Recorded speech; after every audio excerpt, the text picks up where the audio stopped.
Chairman.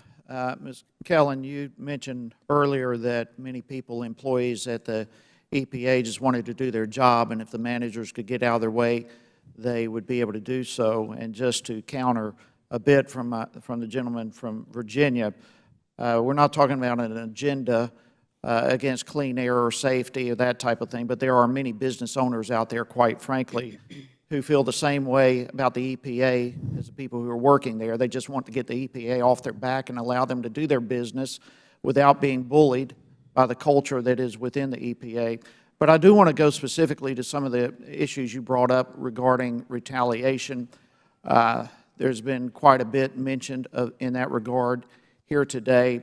In your opinion, what kind of retaliation is there?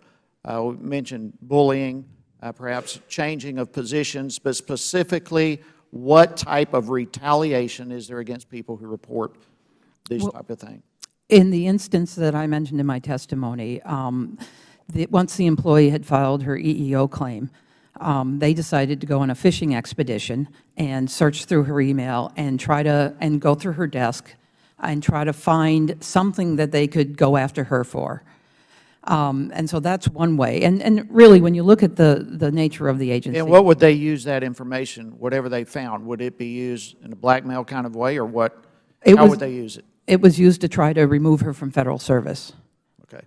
All right, so it was an attempt to find something in order to fire her. Exactly. All right, I'm sorry, continue, please.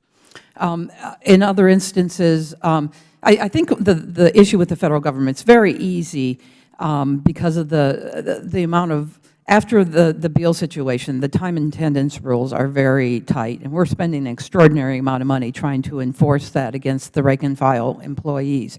And so it's very easy to find a technical violation when someone is still doing their job. So the other forms of retaliation is not assigning the good work. People really are excited about their job. They want to do good work. And you can take away the high-profile cases. You can take away the good work and give them the kind of dredge of the work. And so there's severe and there's more subtle types of But there's multiple types of retaliation. Dr. Boland, real quick, please. Yes. The denial of workplace benefits and privileges is one way of retaliating. Harassment.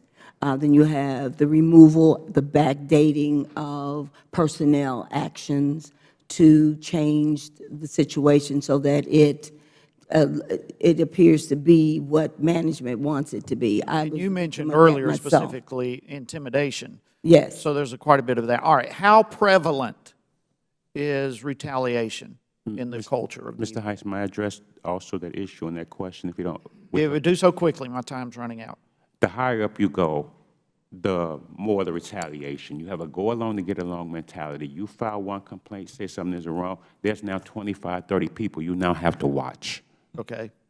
All right, how prevalent is this?